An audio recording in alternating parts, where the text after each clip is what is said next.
সিদ্ধিরগঞ্জ থানার ঝালকুড়ি এলাকায় আনুমানিক রাত 4:30টার দিকে একটি বাসায় গ্রিল কেটে 7 থেকে 8 জনের একটি ডাকাত দল বাসার ভিতরে ঢুকে বাসায় যারা মালিক বাসার দোতলা বাড়ির ঢুকে তারা ওই ফ্ল্যাটের লোকজনকে জিম্মি করে বেঁধে তাদের স্বর্ণালংকার নগদ টাকা লুট করে নিয়ে যায়। এবং এটা আপনারা অনেকেই মিডিয়াতে প্রচার করেছেন এবং সাথে সাথে আমাদের পুলিশ সেখানে গিয়ে তাৎক্ষণিকভাবে যে ছায়া তদন্ত যেটি সেটি কিন্তু আমরা আমাদের থানা পুলিশ শুরু করেছিল।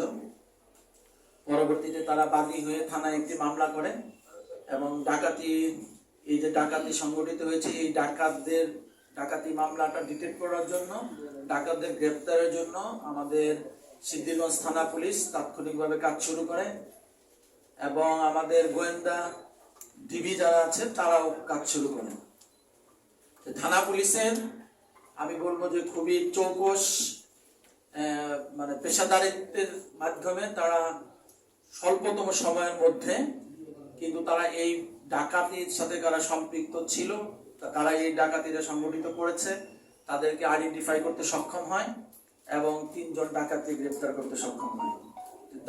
যে দলনেতা ছিল 7-8 জনের যে ডাকাত গ্রুপটি, এদের দলনেতা ছিল হচ্ছে কামাল গাজী, সে হচ্ছে দলনেতা। কামাল গাজীকে সহ আরো 2 জনকে গ্রেফতার করে, একজনের নাম হচ্ছে সজীব আর একজনের নাম হচ্ছে আকাশ।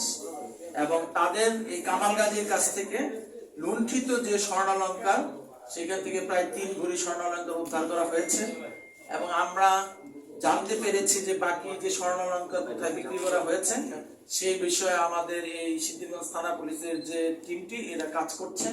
এটা হয়তোবা আমরা 2-1 দিনের মধ্যে বাকি যে মালামাল লুণ্ঠিত মালামাল সেটি আমরা উদ্ধার করতে সক্ষম হব। তো যাই হোক, আমাদের এই পুরো গ্রুপটি এখন আমাদের এই নেটওয়ার্কের মধ্যে আছে, আমাদের অপারেশনাল যে আমাদের সক সেটার মধ্যে আছে। আমরা 3 জনকে গ্রেফতার করেছি, আজকে বিজ্ঞ আদালতে প্রেরণ করব এবং লুণ্ঠিত মালামাল কিছু উদ্ধার হয়েছে, বাকি উদ্ধারের জন্য আমাদের অপারেশন চলমান আছে।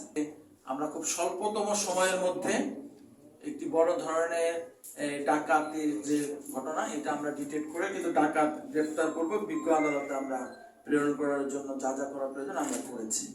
তাই আপনারা নিশ্চয়ই জানেন যে আইনের শাসন প্রতিষ্ঠা করতে হলে যে কোনো ঘটনা ঘটলে মানুষের মধ্যে এক ধরনের ভীতির সঞ্চার হয়। সেই ক্ষেত্রে যত তাড়াতাড়ি এই অপরাধীদের ধৃত করে এটা বিচারের আওতায় নিয়ে আসা যায় তখন মানুষ একটা স্বস্তি পায় বা চিন্তা করে যে ইয়েস, যে পুলিশ ইজ ওয়ার্কিং, এবং মানুষের তখন একটা আসে যে ঘটনা ঘটলে তাৎক্ষণিকভাবে আইন শৃঙ্খলা যারা কাজ করছে, পুলিশ কাজ করছে, এই পুলিশ এটা তাৎক্ষণিকভাবে এই আসামি গ্রেপ্তার পূর্বক, অপরাধীদের গ্রেপ্তার পূর্বক শাস্তির ব্যবস্থা করবে।